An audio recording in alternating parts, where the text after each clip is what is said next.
All right, it's 2 o'clock. Let's get started. Thank you guys for being here. This is leveraging your stats to boost your business series. For anybody who's new to the program, we've been doing this for about 5 years, every single month. We haven't missed a month. And what we're going to do is we're going to go over the official stats. Miami Realtors owns the Miami MLS, so these are coming from the source, official stats. But it's more than that. It's going to be, where the market is today, and where it's going to go in the future.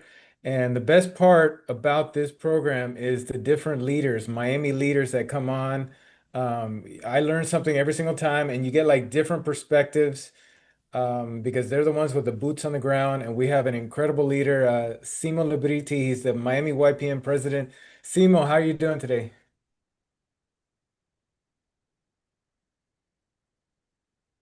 Oh, you're on mute. Sorry about that. Well, thank you so much for having me, Chris. You can hear me now, right? Yeah, perfect. Yeah. So just like you said, it's the same stats, the same market, but we have different perspectives. So I'm glad to be here, and thank you so much for the invite. Yeah, no, looking forward to it. All right, so let's get into the agenda today. So we're going to go over the April 2025 stats. They are being released to the media as we speak. You also on our social media, you'll see some videos that we're producing. We have a great design team here and been working on this package for a while now. And so we're going to go over the stats, but we're going to hear Simo's perspectives. And I know a question is about the future schedule. And you can see we'll be meeting here every single month. We've been doing it, like I said, for the last 5 years. And we have Denora de Cardenas. She'll be joining us in June 23rd. You could register for that already. Um, and then be going over the May stats. And then another main question that I get all the time here is this being recorded? Yes. And can I get this PowerPoint? Yes, you can. Write your email in the chat afterwards. I'll tabulate all the emails and then I'll send you this PowerPoint this afternoon. You could use it for your marketing. There's more than 70 pages here in this PowerPoint deck. And then another thing I wanted to tell everybody, if you just remember one website today, one website, and we are streaming live. We are live on LinkedIn, YouTube, and Facebook. So on any portal that you are, if you could just remember one website, it's sfmarketintel.com. That's where we're putting all of the April 2025 stats reports, infographics, videos, you name it. We have a key indicators there. So we have so many graphics that you guys should be using as a Miami member. So sfmarketintel.com. All right, Simo, let's go over some of the top indicators for the new official April 2025 stats. I'm going to go through Miami, Broward, and Palm Beach, and then I'll ask you on Miami-Dade. So these are some of the stats that were interesting here as we looked at April 2025. 1 million and up condo sales, if you compare it to pre-pandemic, surging up 88%. And then on the affordable side, condos not being talked a lot, but 200 to 225K are increase in sales. Let's look Yes. at Brow. Yeah. Hmm. Oh, go ahead. No, go ahead, go ahead. Go ahead. Oh, yeah, I was just going to go through Broward. Thank you to our chief economist, able to get us new data this time. This is from 2.5 million to 5 million total sales, an increase there in Broward, and then also affordable condos. You see an increase there. And then in Palm Beach County, 400 to 600K single family home sales are up, and the total median price is up in Palm Beach. But yeah, Sima, I was going to ask you about Miami-Dade. There's still, it's a transition period here now with new state regulations in terms of condos, in terms of reserves and the safety of condos, new laws. So there's a transition period here, but wha- what is your take on those new laws? And is this, maybe a short-term pain for a long-term gain, you say? Yeah, so we need to approach this like carefully. So we have to admit that the condo market and condos overall, they were mismanaged for decades, for the past like 20, 30 years. And as a result, we saw what happened in the tragic and the tragedy that happened in Surfside. when the tower collapsed. So that's when the state authority had to take action. That's when local government said like enough, and we need to get involved and make some adjustments and major changes. As a result, obviously the owners are not paying just for the special assessments to fix the buildings, to do replace the roofs, fix the pools, but also paying for to fund reserves. So this is what makes those monthly payments extremely high. And the pact that we have now is that especially for the newer buildings, anything that is closer to 30 years, anything that's over 20 years now is at risk. So all of those buildings at this point now, like buyers cannot even touch them. And what makes it even harder is that even lenders don't want to lend for those specific buildings, and they have like some strict guidelines, and we understand why.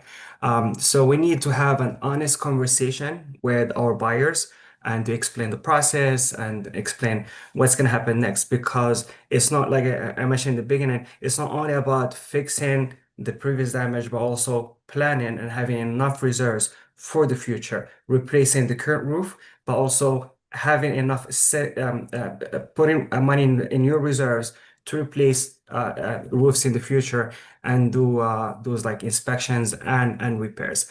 Now, this is like the what I would call the short term pain. And obviously, we need to be honest with our buyers, because it may be 5 years, it may be 10 years, it may be 15 to 20 years, because these special assessments may take some time. Because I've seen some special assessment that are like 40, $60,000, and the monthly payment can be like probably 15, 20 years. So we need to be prepared, and we need to have those buyers prepared on what the future has for them. Now, let's talk about the amazing things that will happen in the future, obviously. And this is what we just qualified as long-term gains.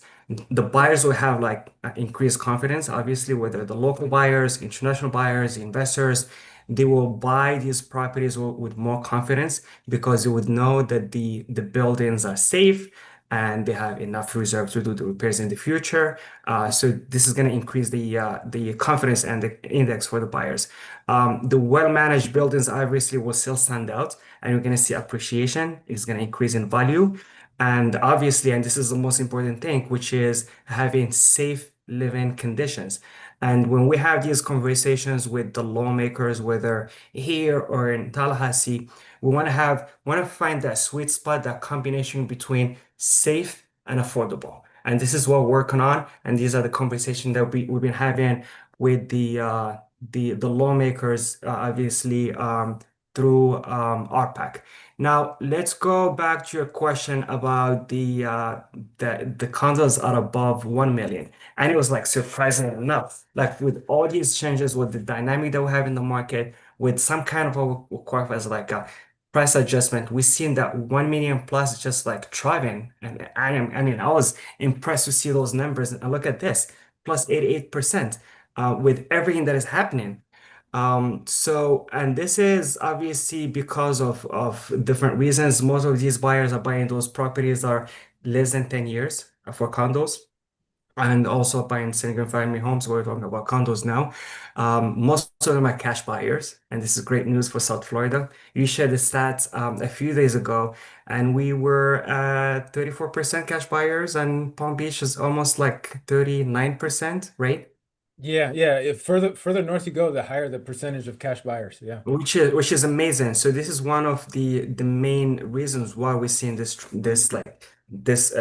segment of condos just like thriving, and I have no doubt that it's going to keep increasing, and we're going to see the price appreciation increase for these condos over 1 million, and especially the newer ones.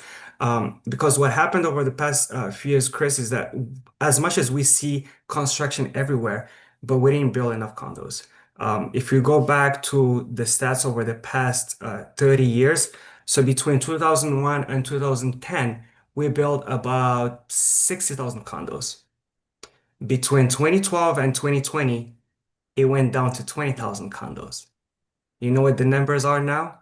Between 2021 and now, 13,000 condos. And most construction that we have now, I mean, if they put all the permits now and break ground, they're not going to be able to deliver until probably 2029 or 2030. So to a certain extent, once we have that demand coming back, once we have some more buyers like financing coming back, we're probably gonna have even like a bigger surge, and we're gonna see a high demand on these condos, especially the newer ones. Wow, that's awesome. I took down a lot of notes. Wow, I love those stats there at the end about the number of condos built. Yeah, and I love your points about how in the future buyers are going to have increased confidence. Yeah. It's great. Yeah. But we need to be careful sharing these numbers because now we're talking about a million plus. We see that there is like a little slowdown. We may see some even price adjustments for condos that are less than half a million, especially condos that are dealing with, like we said in the beginning, all the repairs on all the special assessments. And we're seeing it here. Look at the difference in the sales, like 88% increase for over a million and only 2%. So we can feel that struggle that all the condos will have to deal with for some time. Yeah, no, 100%. Like it's a tale of two markets. It's the a million and up and then a million below. And as you can see, when we get to our total sales are down across the board in the three counties, and then condo sales are down. So we will be getting to that. Yes. Uh, But also yeah, if I can add one more thing to this, we just also need to, and this is something I want to share with the audience, especially when we deal with like we talk to buyers and investors, we need to change our perception on the way we look at these condos. So instead of seeing them as a resale, we can even look at them as a rehab, right? And that applies obviously to like single family homes. A lot of investors are looking for rehab. Also, a lot of first time home buyers are looking for some properties that are not in the best condition and they want to take that time to fix it. So some of these condos now can also be considered as a rehab. So you buy them and look, this is like a perfect opportunity to negotiate the sales price. You can negotiate, even have the seller pay for the special assessment, right? And obviously they can pay for your closing costs. And this can be like great starters for first time home buyers. But we need to do our due diligence, right? Because one of the challenges that we have now is that for a lot of these condos, you're dealing with two things. Number one, so let's say if you're doing the 30 years recertification, but you're gonna have a special assessment, but in a few years you're gonna have to do the 10 years. So we need to be prepared. We need to do our due diligence. We need to explain the process to the buyers. But I see a lot of opportunity in these condos. And like Warren Buffett said before, buy when there is fear. So do your due diligence. And you may make some great decisions and get some great opportunities and when buying these condos. I love it. I'm going to do some sound bites after this, and I think that's a sound bite right there. Buy when there's fear. And I had never heard that perspective either. Instead of you said change the perspective, not a resale, but as a rehab. So Yes. I love the way you're thinking. I did one personally. I would say like 2 years ago. It was this townhome that was dealing with all kind of special assessment. It's a townhome, but a condo. The legal description is condo. So they were talking about. They were saying that this special assessment. When I did my due diligence, spoke to the association, the manager, they were saying that the special assessment was going to cost about $35,000. When I negotiated with the seller, I'm like, oh, look, let's make it a win-win. So I managed to get about $23,000 credit, right, for the special assessment. When they announced the special assessment, it was like 38. So he covered more than half. And obviously, look, I won't, I'm not, while we're doing the whole recertification of the work, I'm not seeing much appreciation, but I have no doubt that in the future it's going to appreciate after we're done with all the work. Wow. That's a great story. I love it. Yeah. Interesting way to think there. Great. All right, Simo, let's talk about mortgage rates. They are still stuck around 7%. It looks like the Fed is going to keep rates there. What about mortgage rates? This probably pertains more to single family homes, but how do you talk to buyers about rates that seem like they're just stuck at 7%? Yeah, well, I mean, it is the good thing. 7% has always been the normal. If we check the average over the past 40 years, the average is 7.71. So we're below average, right? Yeah.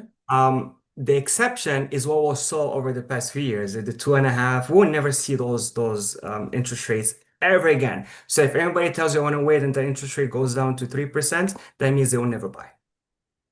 So we need to all agree that we're below average. The challenge that we have now is not just the interest rate, is that combination, the component of the monthly payment. Increase, so I mean, prices have gone up, number one. And because interest prices have gone up, the taxes have gone up. Insurance has gone up also. So the challenge that buyers have now is not so much the sales price or interest rate, but the monthly payment. I watched the press conference of the head of the Federal Reserve, Jerome Powell, on May 7th. So he said that they're going to keep interest rate the same, and that's because the economy is growing. It grew by 3% for the first quarter, which is a good sign. And these are things to celebrate. The labor market is solid and stable. Inflation went down compared to like mid 2022, but it's slightly over 2%. The target is 2%. And that's a good sign. So we're getting closer.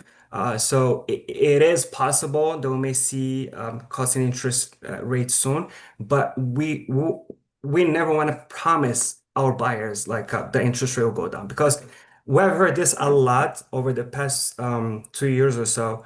When we say if lenders or realtors, they would tell their buyers, marry the house and date the rate, right? So when we had 2 years ago, we put together this panel about market shift as for Miami YPN. And 2 years ago, they were saying this like, just buy and you're gonna refinance soon. And something that I shared with the audience at that time is be very careful in the way you approach this subject because interest rate might take longer before it goes down. So the buyer will have to be comfortable with the monthly payments because it may take longer. Now, what you want to do is focus more on creative loan programs, focus more on ways to help your buyers to buy down the rates. There is this mortgage program now that is called 2-1 buy down, where we can get a 5% on year one, 6% on year two, 7% on year three. That's when it goes back to the average interest rate. But don't promise them the interest rate will go down have but show the benefits that they can get now, which is they can negotiate the sales price, which is great. They can they can have what is called appraisal contingencies. 2 years ago, you signed a contract with an appraisal contingency and the seller won't even accept it. And buyers were fighting over properties. And now, in a buyer's market, when they can take advantage of all these benefits, they're still waiting for interest rate to go down. When interest rate goes down, price will go up. So if there is the best time probably to make a decision to buy is now. But obviously, you want to be able to negotiate those terms. If it's single family home, I mean, have the buyer, the seller help you with buying down the interest rate to a comfortable level. And if it's a condo, have them pay for the special assessment. But we need to go past this conversation, and we cannot have a the interest rate as the main reason not to buy because there are so many benefits in today's market that first-time home buyers and home buyers overall should take advantage of. Yeah, no, great points. Yeah. And like you said, it's below the average. Okay, so let's get into some positive news here. This was from a study by Realtor.com, 2025 top housing market ranked Miami number two. Um, and actually forecasting a lot of growth in terms of sales here. We'll see if that happens in the second half. And Simo, I wanted to talk to you about some market fundamentals. What makes Miami different from a New York and LA or Chicago? I would say, it's our population, our international migration, the new companies moving here. It's Um, a variety of things. It's the weather, it's the culture, it's the beaches, it's the Taxes, no state income tax. yes, all the benefits that we get from this is obviously, yeah. So no income tax, our sales tax are lower than anywhere else. Like you go to Europe and sales tax are 25%. That's like a quarter of what you pay. The sustainable growth. I mean, look, you buy in Miami, you see an appreciation, and it keeps appreciating. And we're gonna go through like slides where it shows the appreciation over the past 15 years, and it's also affordable. Like compared to all other markets, Miami as of now, it's still affordable. And I was saying this like when I was showing I have. properties back in 2016, 2017, and I was saying, look. It's not Miami was has always been, and when I say Miami, it was just it's South Florida. South Florida has always been undervalued. And now we're getting that confidence back. People are seeing value and they're investing. And guess what? It's gonna keep growing. It's gonna keep Yeah, growing. for Yeah. sure. And yeah, I have a graphic coming up here from the Knight Frank report showing the value of how much you get in Miami versus Paris and in New York. But here's a Uh-huh. look at the population. We talk, you know this, South Florida, they're still coming. And this is what makes us different from so many cities. International migration, year after year after year. Miami's number one, and look, Broward's number five. So you put those two together, it is a powerhouse. The world loves Miami. It's amazing, yes. And I don't see how it's gonna slow down. It's just gonna keep growing. Yeah. And this is what Simo was talking about, all the different companies that have moved here. This is just a sample. We could add so many more to this list. But jumping off, Citadel, you have to talk about Citadel moving from Chicago to Miami. Just an example. Yeah, plus the celebrities and Messi and Jeff Bezos, they're not buying a house, they're buying houses because they see opportunity. And guess what? When these guys, these billionaires move to Miami, they come with their CEOs and their teams and their chefs and their personal trainers, right? And their families. And obviously when you see this wealth moving to Miami, we need like better restaurants and better malls and better bars. And we see it like Brickell is just like changing. Brickell is no longer Brickell that we knew 15, 20 years ago. Midtown, Doral, and now Las Olas and Palm Beach. It's very exciting what's happening in South Florida. And this is like the story we should share with even our local buyers. I'm like, look, you probably get used to this lifestyle. You probably get used to this the weather. But look at your competition now. People are coming from all over the world. So if you are still on the fence and thinking that you are safe or in a safe spot, like just being a tenant, no. Like, look, if you don't do it now, it's just gonna keep increasing. And then they always ask me this question, when is the best time to buy? And the answer is 5 years ago. But guess what? They're gonna ask you the same question again 5 years from now. I'm gonna say 5 years ago. So do it now. Do it now. I love that. When was it? 5 years ago. I love it.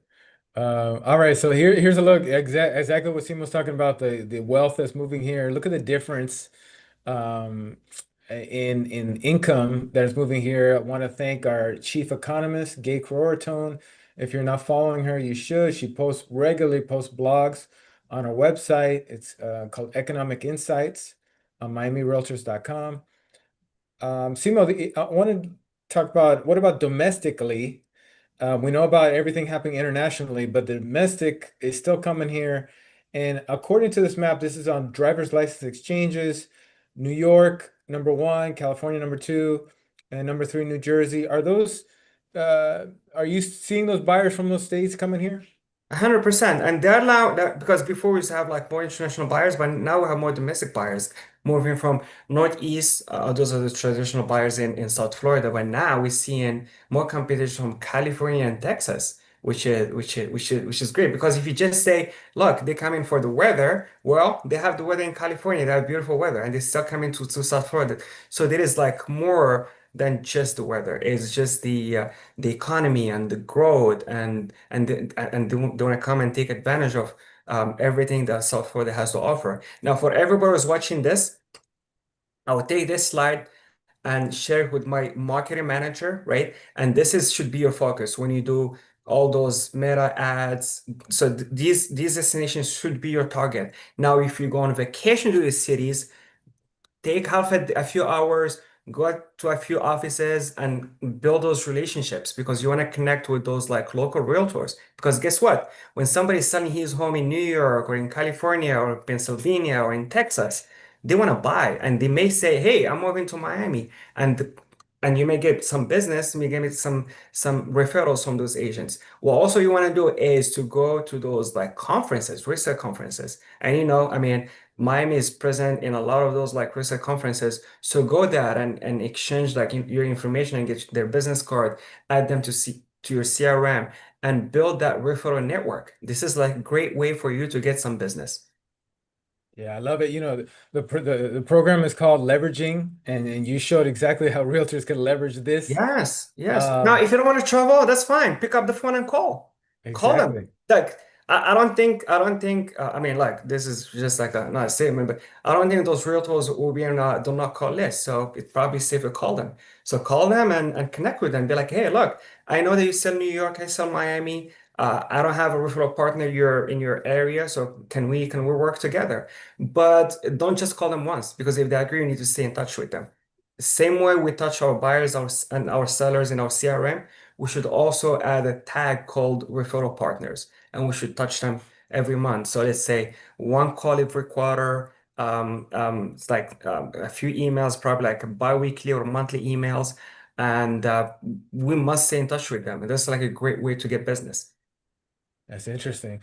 And so everybody who's on this call and on social media, we're gonna our design team here, we're gonna update this graphic because I know states are good, but county information, the top counties moving to Miami. We're gonna get that to you for Miami, Broward, and Palm Beach. So I think realtors that would be even more helpful if we get you the top counties moving here, and we're working on that. All right, so take a look at this, Simo. 10 million and up South Florida home sales versus pre-COVID. It is through the roof, 201%. And then on the right side, this is from the Knight Frank Wealth Report. If you guys don't have access to that, make sure you do. But Miami is all over that report. But yeah, this just speaks to everything, the wealth migration that's happening here. Yeah, this is good for everyone that thinks that the spike that we had was because of COVID.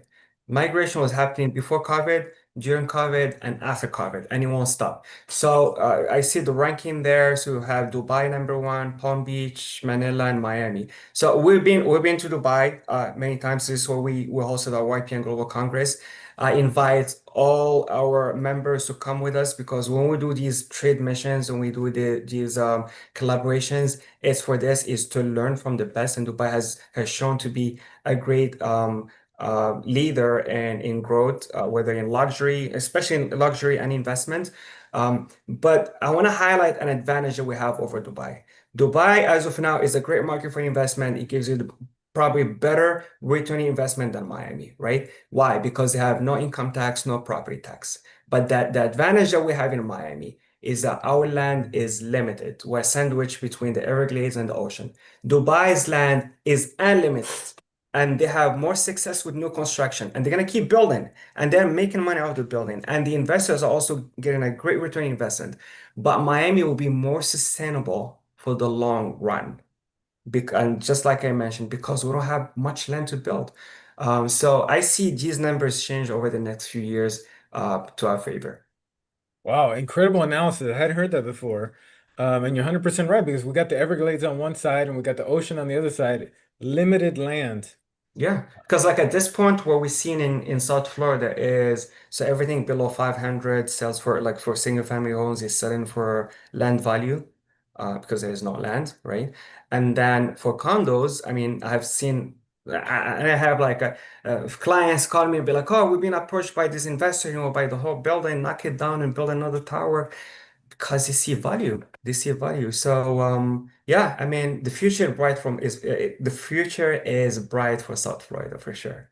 Definitely. All right. But obviously, we never want to say, look, like we said in the beginning, we want to have honest conversations with our buyers and investors. We're going through some tough times, especially with certain condos. But obviously, when you invest in real estate, it's never a short-time investment. It's the least that you want to target is at least 5 years. The longer, the better. 5, 10, 15 years, the longer, the better. But appreciation will be there for sure. Yeah. And history shows that. Yes. All right. So let's have a little fun here. This is our Miami Global Report. We do this every single year. We release this in February. So I have some questions. If you guys in the chat, we're going to see who wins. What is the top foreign country purchasing in South Florida? If you could write that in the chat, we'll see who's the winner. And how many total countries purchase real estate in South Florida? And number three, our CEO loves this stat. What percentage of Florida global real estate sales happen in South Florida? What was the price if they get it right? That's a good Okay, so I have question. a surprise for What you. do you So think? I'm gonna give away a ticket for my wine tasting next week. Oh, It's $100 value. So whoever wins will get a ticket for the tasting next week on the 29th at 6 p.m. that is awesome. Thank you, Simo. Yeah, that'd be great. So we'll see. Type in there your answers to these questions. What is the top foreign country purchasing in South Florida? Number two, how many total countries purchase real estate in South Florida? And what percentage of Florida global real estate sales happen in South Florida? These are very important numbers to use in your marketing. So let's see who wins that ticket. Thank you, Simo. We're gonna get to those answers later. So let's get into some of the stats. Median sale price.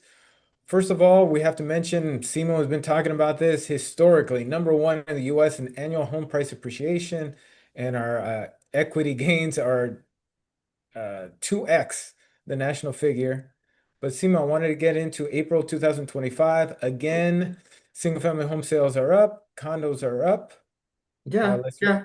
So I see it as stable. So the up and down is the seasonality. So usually we usually see a spike around like the month of March.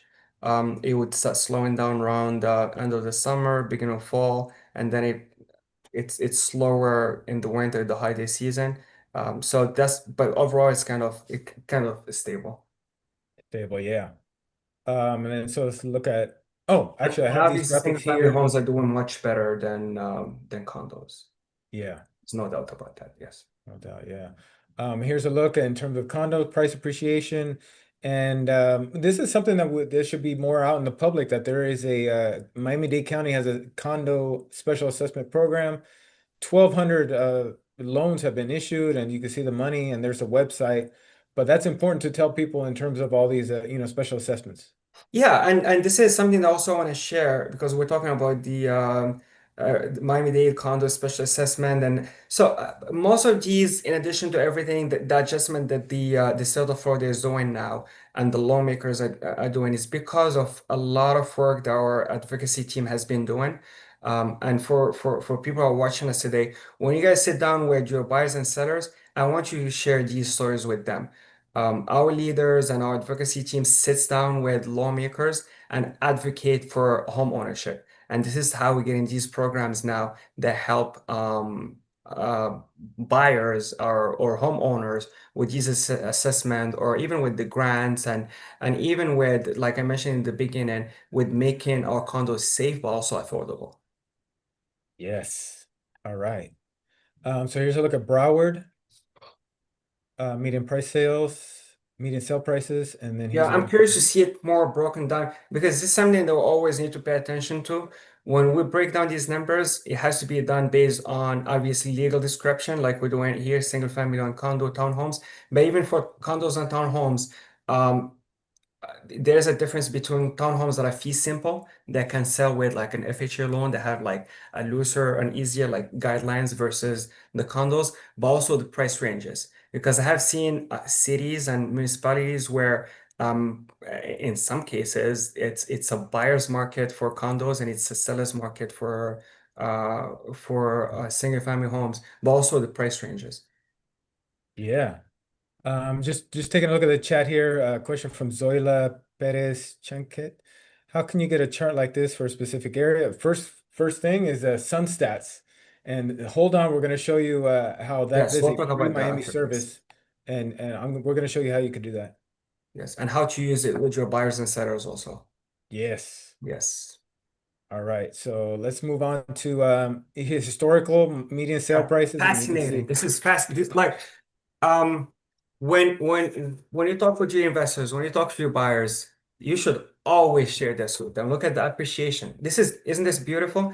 Because like, especially after seeing all these like headlines or all these like negative stories that they share in the media, this is a testament of how powerful real estate is as an investment.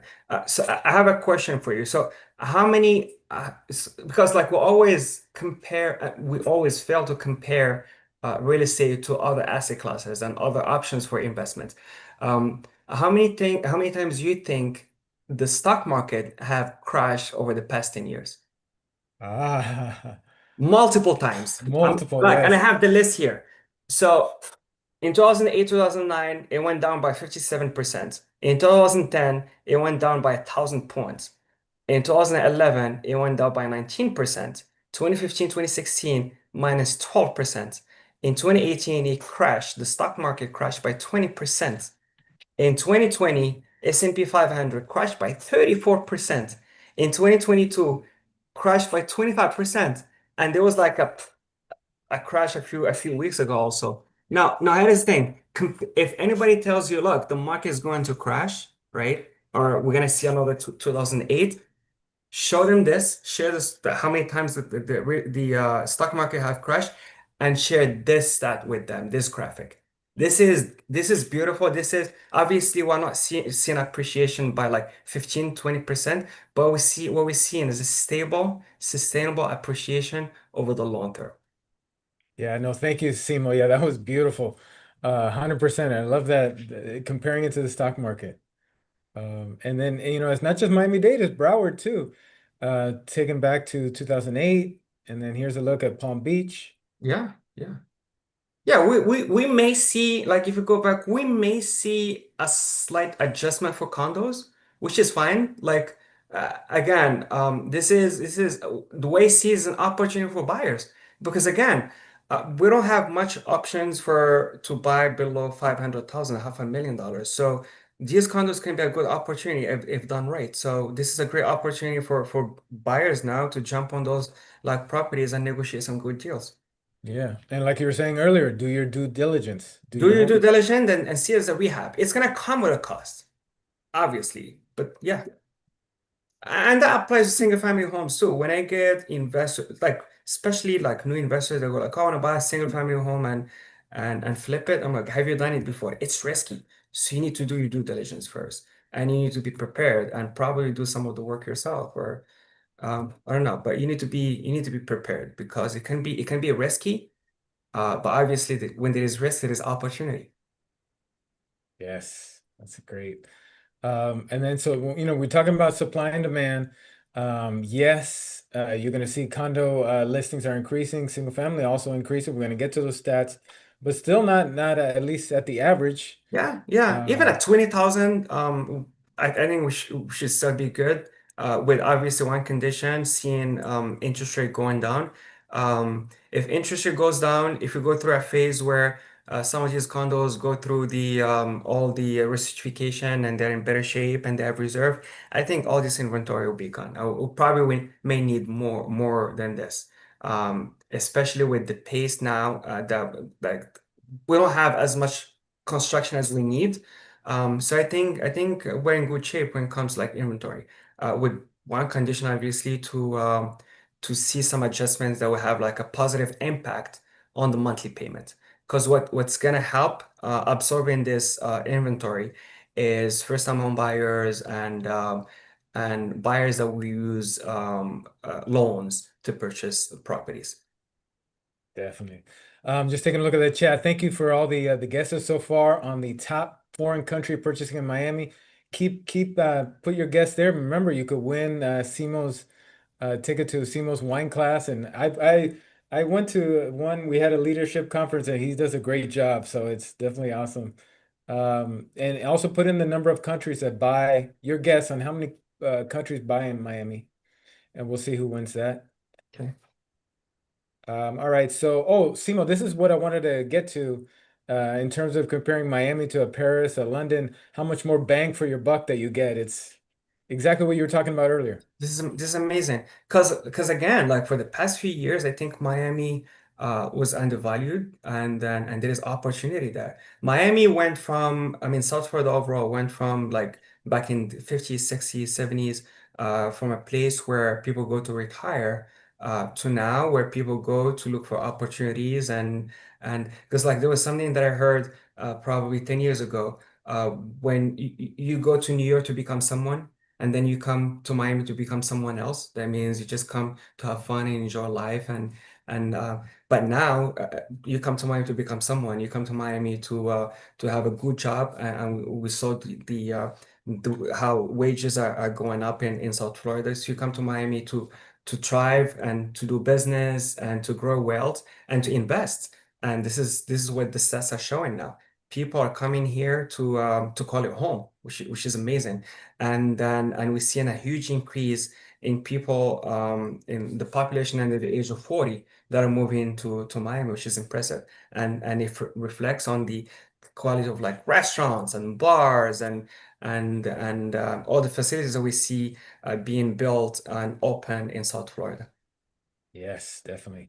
And then on this next slide here, this one you answered perfectly earlier. You said just show the historical price appreciation, and that cancels out this argument here that people say, oh, is this going to be another 2008? I thought you answered that perfectly earlier, Simo. Yeah, and if I may add, I mean, this is self-explanatory, but if I may add, um, appreciation is not the main reason why market crash, especially when it's sustainable appreciation.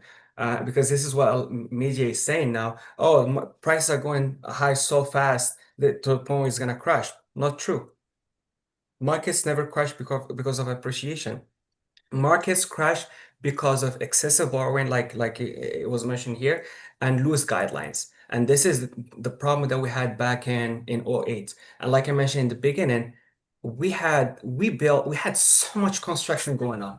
Imagine 60,000 condos built between 2001 and 2010. The market could not absorb that much inventory. And we're not there yet. Like, but at this point, like I said, over the past 15 years, so it was 20, we only built like 23, which is not enough. And on average, we need to build about 20 to 25 new homes or new condos per 10 years. And we're below the average. So based on the stats, look, we don't have a crystal ball. The market might crash in 5, 10, 15, 20, 25 years or 30 years. So we never want to um, uh, like be confident when we know the outcome. But the stats and the data and the progress that we're making and the inventory that we have and the amount of construction that we have now and thinking of how long it's gonna take before we can deliver those like new condominiums and new buildings, I think we're gonna be in good shape for the next at least 5 to 10 years. Definitely. All And right. the growth, I mean, you mentioned earlier, like imagine how many people are moving to South Florida every day. So what was the most recent sale? Are we still at 1,000 per day? Was that Florida? Yeah, 1,000 moving here. Yeah, that's a stat Yeah. that I've heard. Yes. And I heard, I'm not, because the most recent sale I heard it's going up to like 1,300 or something. Yeah, I wouldn't be surprised. Yeah, yeah. And we'll show you the later on. We have a stat that looks at which markets are looking at our listings. Yeah. And so I mentioned earlier, so the last one where it says, if you can go back, Chris, so 60% of homeowners have interest rate at 4%. That means they're comfortable with the monthly payment. And they also have equity, like the amount of equity that the homeowners have now. So imagine like if uh, even if we see a price adjustment, like I don't see how we can banks are even like foreclosing or even that like short sales. Like over the past, I would say 24 months, I've only closed one foreclosure. That's it. We don't have enough foreclosures on the market. And I have people Yeah. asking me like, hey, I want to buy a foreclosure and I want to buy a short sale. I'm like, it's not that much. And as of now, the most recent stat, I think it was at or more or less at 1%. Yeah, we have that in the news release that we're sending to the media today. Yeah, I believe it's 2%. 2%. Yeah, that's nothing. That's nothing. It's non-existent. Yeah. Yeah. Whereas, in 2008, I think it was like 60% or 50%. Yeah. And most of those like lenders and banks and getting rid of their short sale departments. Like they don't need them anymore. Yeah. All right. So let's take a close at closed sales. Again, put these numbers in context. It's similar how the three counties follow the similar trend lines, and they're down across the board. Miami-Dade, Broward, and Palm Beach.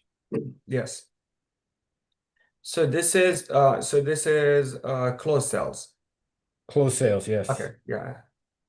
Well, I mean, which is normal. I mean, and again, one of the biggest challenges that we have now, as I mentioned, is not so much the price, it's the monthly payment, and it's a combination of things. It just happened that we have interest rate go up, taxes go up, and insurance go up at the same time.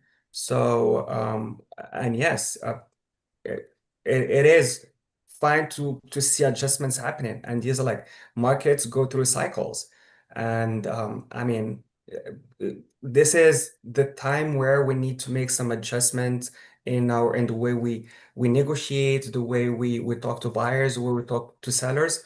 This is the time where we need to like this is like for realtors, this is a scale market, right?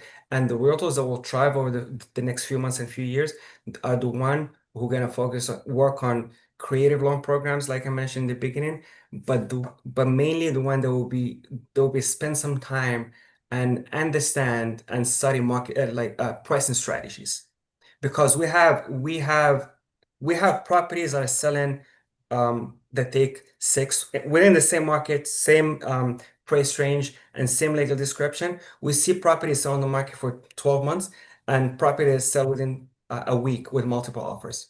And it's all about pricing. This is a conversation that we should have with our sellers when we sit down. Um, there are like different ways to market your property. And the way we were doing before is to price it out of the market. You sit down with the seller and you go like, look, I suggest to list your property at $500,000. The seller goes like, no, I want to list it at 520. And guess what? You sell it at 540 because the market was going up.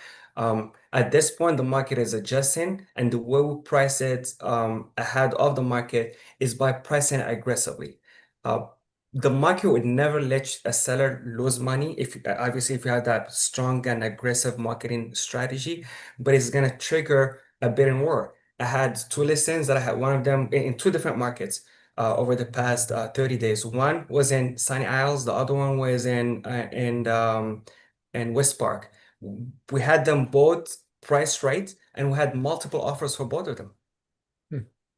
So this is the time where we should focus more on the way we price properties.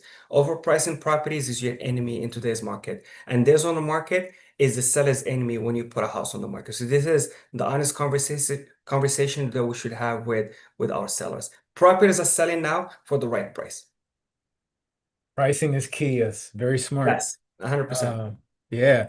Okay, so let's talk about more ways that we could help everybody on the call, the realtors on the call, and maybe they're watching on YouTube or on LinkedIn. They have access. This is a Miami benefit, leveraging Market Watch on Matrix. It allows you to see what's happened in the last 7 days. Simo, how do you use this, to create more business for yourself? This is great to have an overview, right? Just like when log in, you have a look, you may play with you may customize it. Now, w when you do a listing presentation, we sit down with your buyers. Your numbers need to be like more a price range, location, and legal description buckets. It needs to be like more detailed. Because, like I said in the beginning, we can take one city and it can be a market with retail. It can be a buyer market and a seller market at the same time. So this is good to just like have an overview of what's happening, the dynamic of the market. But then when we have conversation with our clients, it needs to be more detailed. More detailed, yes. Yes. And here are some ways to get more detailed. Yes. That was a great segue. IMAP, it is a free Miami service. It gives you the most accurate property data. We had a question on the chat. How can I get these infographic on median prices? SunStats, free Miami service. We also have every single zip code report on sfmarketintel.com. That's on a quarterly basis. And we're going to talk about RPR.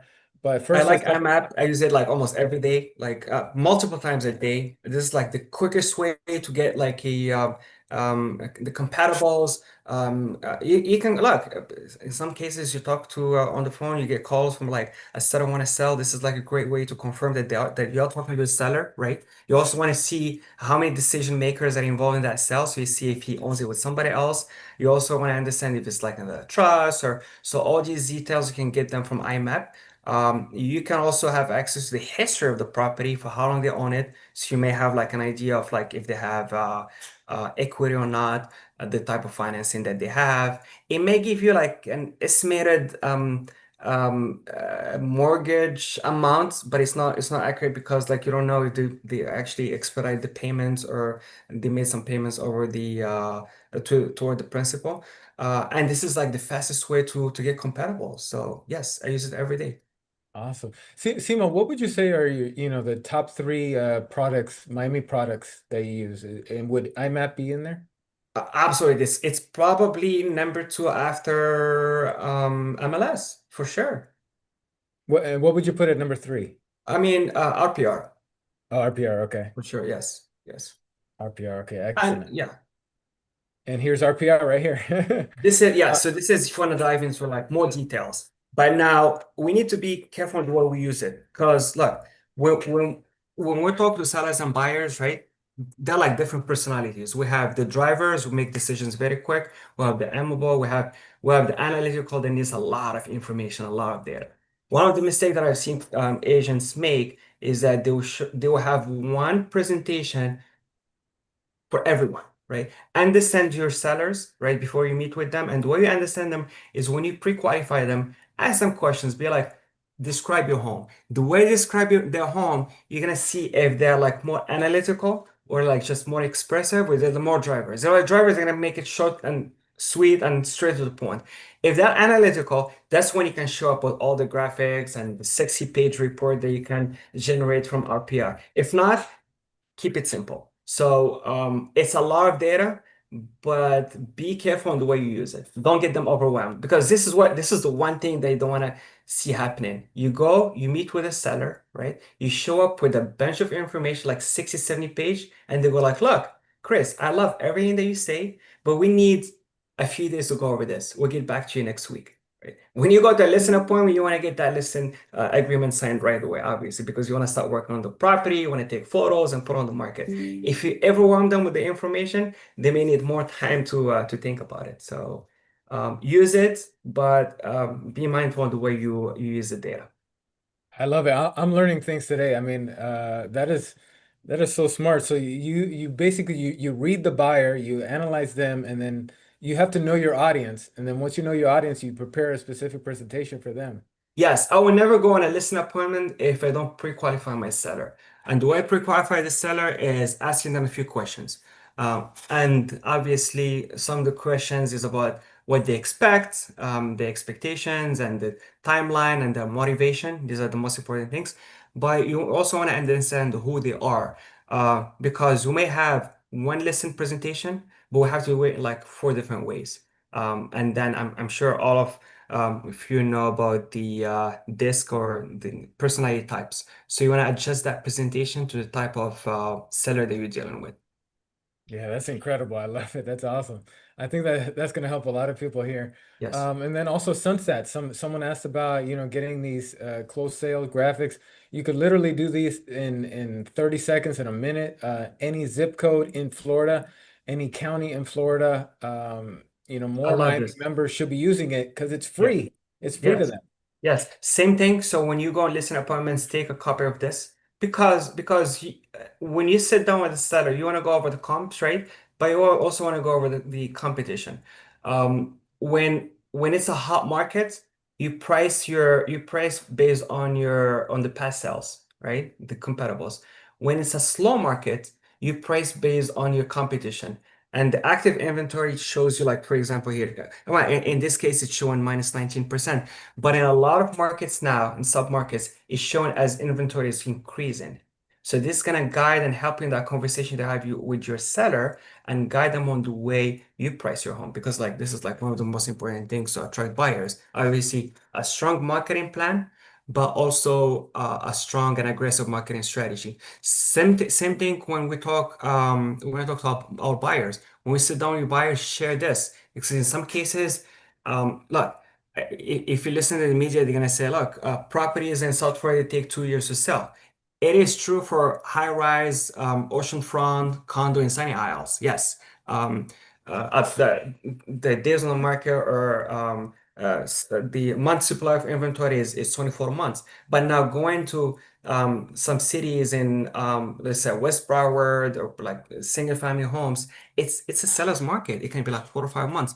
So sharing this with your buyers, set the expectation right, and will bring you closer to having them go under contract and make realistic offers based on stats and the market conditions.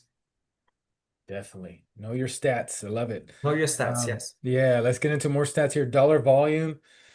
This is just in April, and this does not include new construction because the new construction is on the MLS. So 2.1 billion in Miami-Dade, 1.3 billion in Broward, 2.3 billion in Palm Beach. In a slow month, I mean, that is a lot of money out there, and really speaks to the industry that we're in. Yeah, and this was before March, right? For So April, yeah. uh, yes, so before April. And again, it's the market cycle.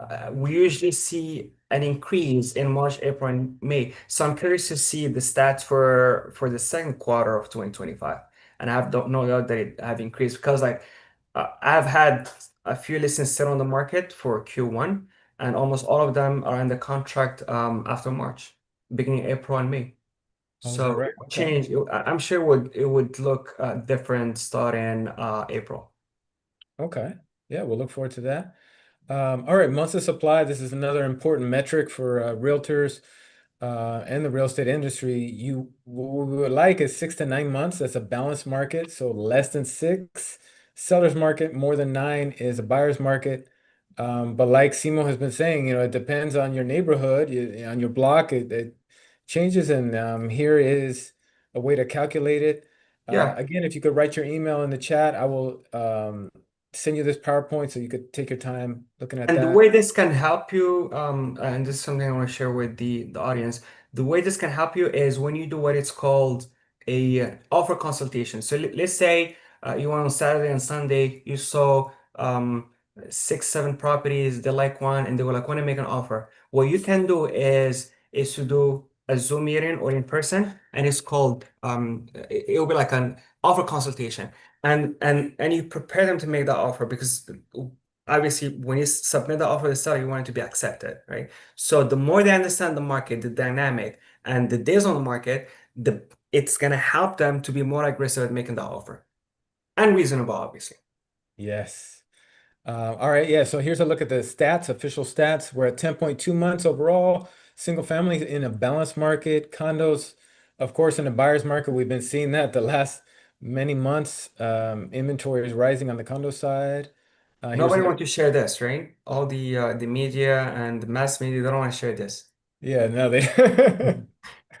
Because Here's these are not bad news, right? It doesn't sell. it It doesn't doesn't sound sell. now. Yeah.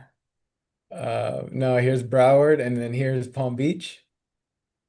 Um, I mean, single. even 7 months, I don't think it's that bad. Look, this is just because like we get used to this crazy market with where everything sells within 24 hours. We don't even have time to see properties. We don't even have, we can even negotiate. It's just like you try to negotiate uh, like the roof is leaking, you try to negotiate and go like, no, we're taking the next offer, the backup offer. So this I find this to be like a good market to actually go around, see properties, negotiate. I mean, 5.9 months, it's a balanced market. It's a little bit higher for condos, but again, I see opportunity there. Yeah, I love your attitude. I love the way you look at it. Um, and then, so here's a look at by different price bucket, like you were saying, balanced buyer's market, seller's market. It depends on what you're looking at. And you were talking about earlier, those waterfront properties and those take longer to sell, and you can see right here. But There's a that's lot of that. those are like vacation homes, and if you go to the Keys, and it's normal for properties to sit on the market because like on the market for like a year to 2 years because it's like vacation homes. Nobody is in rush to buy a vacation home, right? They take their time. I may come see some properties in during the holidays in December, but the next time available is next year. So the buyers take time, and that applies to those like oceanfront condos and in Sunny Isles. Most of them are like not most of them, but a lot of them are vacation homes. Now, if you see how the stats are broken down here, I see a few like sellers market. So Anything below 500,000 is still hot. It's a seller's market. So up to 599 it's sell for months. I mean, even like for single family homes, even at a million and the millions, it's sell for 5.7, which is great. But most likely in the near future, we need just to remove anything below $500,000 because we won't have any more inventory. And what I'm curious to see is the plus 10 million, plus 15 million. And guess what? In the near future, 100 million too, because a lot of the construction is happening now, whether in Miami Beach or Palm Beach. Surprise, 100 million. Yeah, I would love to get those stats too. On Sun Stats, Florida Realtors, they just do 1 million and more. I've been trying to get them to add 5 million and more and 10 million Yeah, more. yeah. Because like as That'd of be great. now, with all the construction that's happening in South Florida, and I want you guys to take note of this. Um, there are about 91 new projects. Um, only 12 of them are between 500,000 and 2 million, right? 79 are between 2 million and 100 million. Well, Crazy, right? that's the only way they can make money, right? You have to Yes. cater to the ultra wealthy. Yes, that 100% because the cost of building is more expensive, land is more expensive. Let's see what impact tariffs will have. The construction material is more expensive, and also because they have buyers. Like, look, because they can sell them, they're confident they can sell them. Yeah, So why not? And there's yeah. more money to be made.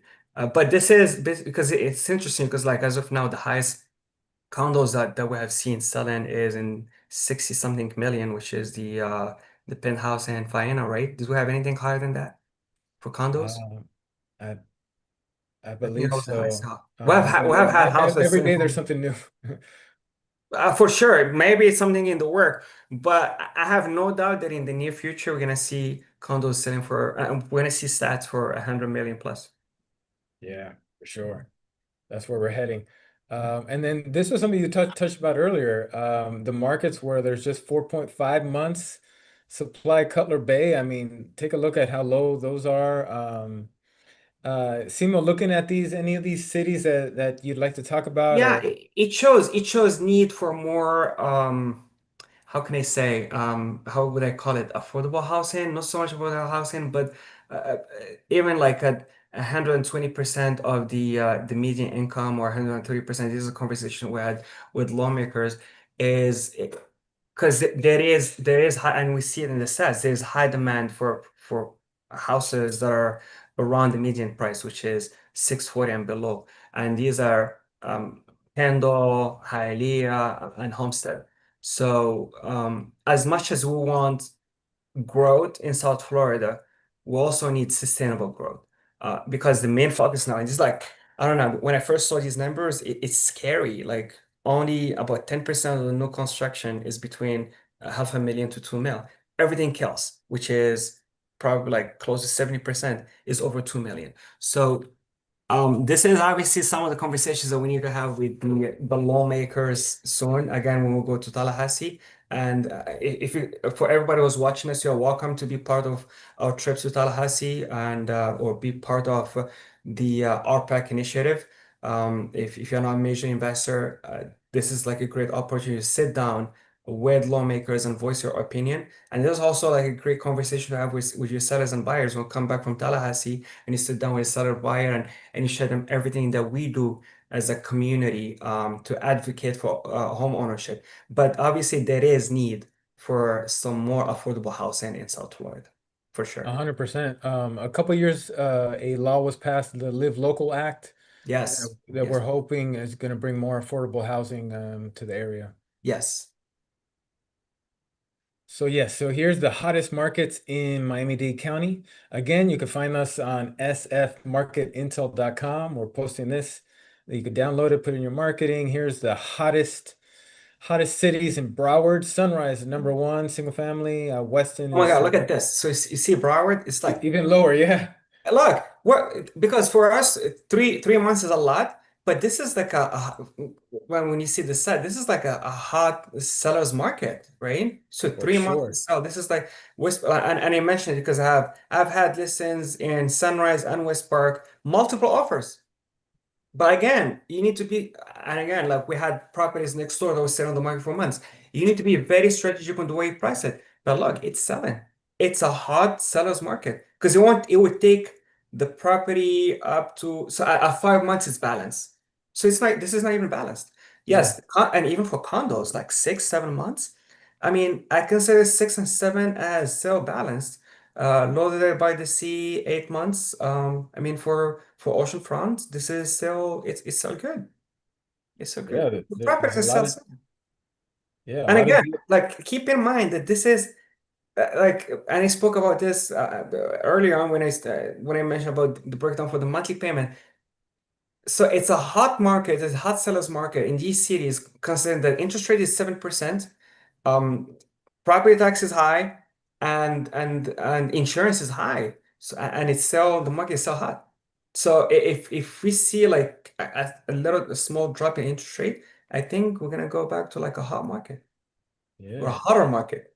The hotter market, yeah. I love it. Um, first of all, thank you guys for staying on. I know we're past a little past 3 p.m., but we're getting towards the end. Here's a So, look at and Palm Beach. again, these things, especially people are watching us. So these are things that you should do on your own, like go log in. These like information that costs money, but it's available for you for free. So because obviously these are the conversations that you can have with sellers, with buyers, with tenants, with family members. When you sell at the bar, they come and tell you, look, I don't know, depending on what areas you serve. You go to Broward, you're talking to someone, you go like, come on, how is the market? Always ask them questions. Are you selling, buying, investing? These are the main questions, and where? And that's how you can guide them and have the right answers for them. Because there is no such a thing as a market. It's markets. And this is, and when you break it down, it shows like a huge difference. And this is what's gonna help you guys in lead and guide those conversations and how those productive conversations with the general public. Yeah, I'll never forget. I was speaking with our chairman of the board, Eddie Blanco, and he always says when someone says, "How's the market?" His answer is, "Which one you're talking about?" Yes, yes. That's it. The answer should be questions because I want to put quite, I want to know what market you're talking about first. Yeah. Okay, so here's a look at Palm Beach. Okay. Active inventory, Simo, this is we've been watching this. Inventory's been going through the roof, and these are the headlines that we're seeing in the media Yeah. year over year, but they're not being put in context. Like we showed earlier, inventory is still not at the historical average. Yeah. So what higher than 2022? Thank God. Obviously, because the market was crazy and hot, and it was not a healthy or sustainable market, period. And we spoke about it because it was not giving the buyers an opportunity to even negotiate or even see. Inventory is increasing, but we're at 17, a little bit over 17,500, 18.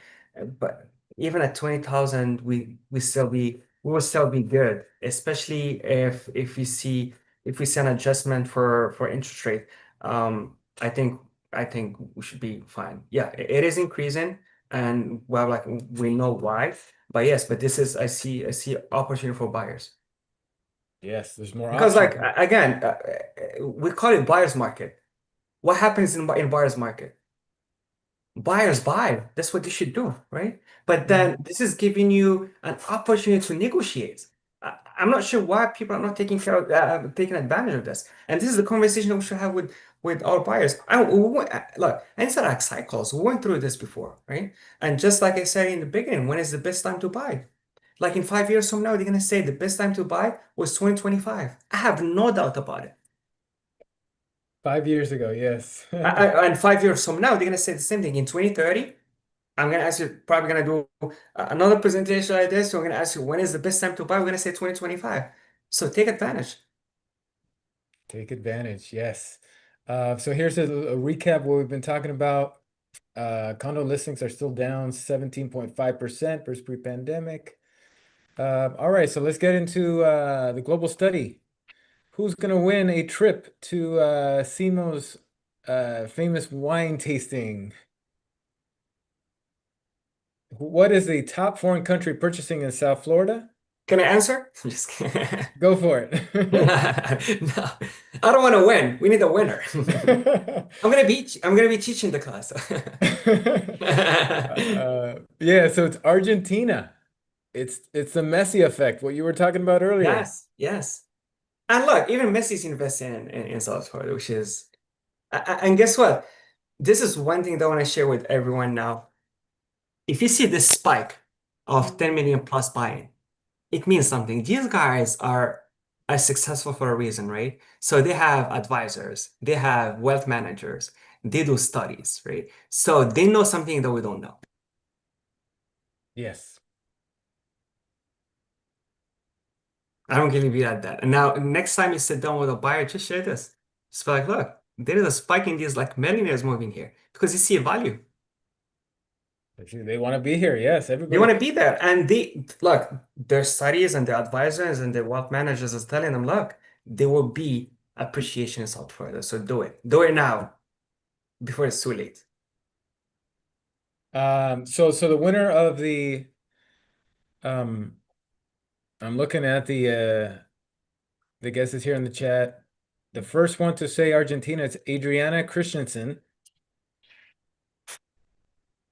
Thank you everybody for all the other guesses. And Robert Garcia also said Argentina first, but he came in after. But thank you everybody who made guesses there. It is Argentina. Oh look, Adriana is happy. Yay! So when is your wine tasting? So it's on the 29th at 6 p.m. So we can just get their email and we'll send them the details. We can get them in touch with Okay. Valeria. I want to get them the details. Okay, It's yeah, on Adriana, Thursday if the you 29th at 6 p.m. and yeah, in Wynwood. uh yeah, Adriana, if you could type in your email, we'll get you that. Thank you, Sima, for doing that for her. So Argentina is top foreign country. How many total countries purchase real estate in South Florida? It's 49. 49 countries from all over the world. And then the next question was, what percentage of Florida global real estate sales happen in South Florida? Again, it's 49%, half. Yeah. And this, So this yeah. and this is our CEO, Teresa. This is her favorite graphic in the report. She loves this, and it's really amazing how we are so much further ahead than Orlando. You would think Orlando would be higher. Yes, for sure. So this is like a combination of things. Obviously, it's a country. The U.S. Attracts investors and people from all over the world. It's the state of Florida with the tax policies and no income tax and low taxes. It's obviously also the local government, the counties and the mayors. But I think we're very humble with the work that we do as an association, right? Because like if you see the amount of commitment and work that the Miami Association does under the leadership of the board and our CEO and the trips that we put together and the trade missions and the presence that we have in all the shows and all the international real estate expos. So Chris, you were in Brazil last year, right? I did, yes, Right. yes. So, and look, and even the way the Miami Association of Realtors, like how picky you are when it comes to like choosing how we position our booth in the expo and the conference and the interactions that we have with people. So the Miami Association of Realtors is doing an amazing job in attracting and having these conversations, obviously, with real estate professionals abroad that helps with promoting Miami as a destination. Obviously, in addition to all the work that's done with everybody's who's involved. And look, so we get about like half of the buyers in South Florida. When you go to these conferences and these expos, it's usually the Miami Association of Realtors and Florida Realtors, right? They get half Yeah, and we get half. yeah, it's And this true. is like, I mean, look, because at the end of the day, the local MLS needs to get involved, and the local associations will have to have like an aggressive marketing strategies to attract these investors and these buyers. Yeah. And let me give you an example that MIPIM is the largest commercial conference in France, and the Miami Association has gone for many years. and our CEO went this past year. And today she met when she was over there, she met a Belgium developer.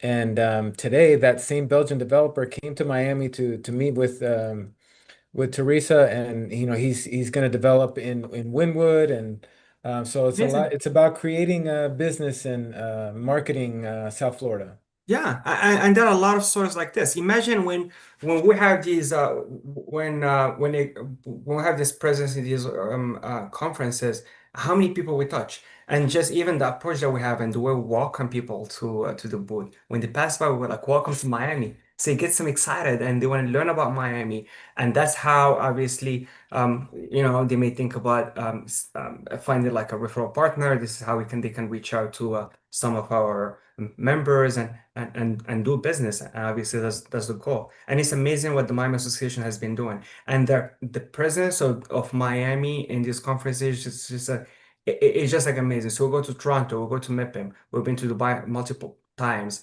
And even as Miami YPN now, we're doing the YPN Global Congress, which is like a big success. I don't know of any, and I'm talking about young professionals. I don't know of any association that would actually have as many that have put as many conferences as we did over the past 2 years. We put together five global congresses over the past few years, two in Yeah, Dubai, one in it is Spain, one in amazing. Seattle, one in Toronto, and one in Miami. And this is just like the beginning.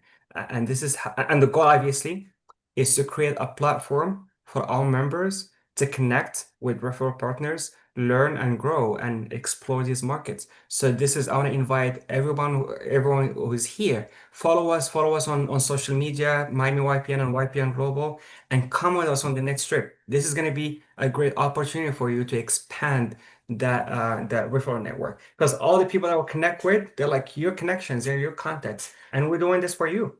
So take advantage. Yes, let me type in the say that a little bit. Yes, Miami YPN is incredible. Five global congresses, Yeah. amazing. So Simo, let's wrap up. I got one more question for you at the end here, but I wanted to recap all the tools and resources. Again, these are free Miami services, and I know we're going overtime, so thank you everybody who's still on. This is a free Miami service, Sunstats. We have free co-branding marketing materials for you. We have a free Miami Photify app for you where you could upload to social media, free templates. We have our market reports. It is Look for how you as beautiful a these reports are. You can go back and say, this is like a beautiful lesson presentation or buyer presentation. Sit down with your buyers. This is amazing. Just add your photo and your headshot and your information, and it's yours. oh, Miami Photify. Yes, thank you. Yes. Thank you, Yeah. Simo. Yes, this is we have more than 1,000 graphics and templates there. So that's free. You got market reports, you know about that. We have our infographics and videos. We have Beautiful. every single zip code. Some members don't know this. We have every single zip code stats for every single city on sfmarketintel.com. Simo did a great job on RPR. We have Miami trainers that are willing to help you on any Yeah. service. Everyone should take advantage of these classes. If this was coaching, it was going to cost you thousands of dollars every year, and it's available for you to you for free. It's Coaching is included. expensive, and you get it for free through Miami Realtors. So take it. Excellent. Yes. Okay, and so this was the last question I have for you, Simo. This is cross-market demand. It's what markets are looking at Miami-Dade listings. No surprise, New York is number one. But Simo, when I was looking at this, Loudoun County, which is essentially Washington, D.C., Yeah. the previous month it was like number eight. It has jumped up to number two. And it's for the same thing in Broward and Palm Beach, but looks like Washington, D.C. is looking at our listings. How would you leverage this? Well, obviously, just like I mentioned, this is a conversation we also have with our marketing manager. We should target these cities, obviously, and if we can, we should travel to these cities. Like Washington, D.C., we're gonna have NAR legislatives on the 29th. So if you can attend, right, and then so you're just gonna come across thousands of realtors, exchange business cards, and stay in touch with them. If you're part of like a big brokerage, you go to those brokerages, connect with them. If you're part of a small broker, it's fine also go and connect with small brokerages or big brokerages. Find your way to connect with people. I mean, real estate is a contact sport, and it can be with people, sellers, buyers.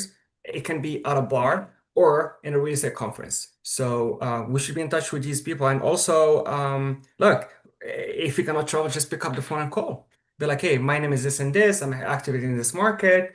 I would like to add you as my referral partner. So if I have clients move into DC, I'll send them your way. And I appreciate if you can do the same. Yeah, I love it. And that's I would say that's my favorite saying. Real estate is a contact sport. I like that. Yes, yes. The more people you talk to, the more deals you close. Mm. 100%. So we got Don't be, and because Miami-Dade. this is something that we say a lot. Don't be a secret agent. It doesn't work in real estate. Maybe if you want to do like ABR or something else, but not in real estate. Oh, don't be a secret agent. Yeah, it doesn't work in real estate. It doesn't work. Yeah. Yeah, that's true. And I understand, like, look, find your way. Some people are like afraid of belly to belly or door knocking. Pick up the phone and call, right? Call your sphere, call your friends, ask for business, or call and find referral partners from these destinations. And trust me, like, not a lot of people are doing this. So take your unfair share of this. This is why we have these stats for you. Yes. So we have Miami-Dade, Broward, and that's what I was saying. Look, Here. Washington D.C. moved up number two in Broward, and number two in Palm Beach. Um, Palm Beach. I mean, look at how many New York County they love. New York loves Palm Beach. Uh, all right. So here is my email, chris@memory.com. Here's all our social media handles. We went overtime, but thank you for everybody who stayed on, especially thank you to Simo. I learned a lot, so if I learned a lot, everybody must have learned a lot. Simo, do you have any final takeaway you want to tell everybody? Well, I mean, look, if you are a realtor, if you want to thrive in this market, you should be present at trainings like this. Take advantage of all the classes that Miami Realtors has. Come to our events at Miami YPN. We always I get asked this question: is there any age restriction for Miami YPN? The answer is no. We're open to everyone. Our classes are open to everyone. And then so put together from happy hours and fun stuff and wine tastings to the most sophisticated global congresses that travel around the world. So we have programs and classes and events for everyone. So please join us. And if you haven't done it yet, please follow us at Miami YPN and YPN Global on Instagram. These are two different accounts, Miami YPN and YPN Global. Yes, yes, please follow them. And a couple questions asking for the recording and the PowerPoint. Yes, if you typed in your email in the chat this afternoon, I'm going to tabulate all the emails and I'll send you the recording, the PowerPoint. Um, and and I believe that's all. Simo, thank you so much. I think it was a great seminar we had today, and I'm sure we could do it. Pick out a time. At the end of the year, we'll do it again. Absolutely, yes. Excited to Yeah. be. Awesome. All right, guys. Well, thank you so much, and thank you again for I believe it was Adriana um on naming Argentina as a top foreign country. All right. Well, thank you so much, and we'll see you next time. Thank you. Thank you all.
Hello?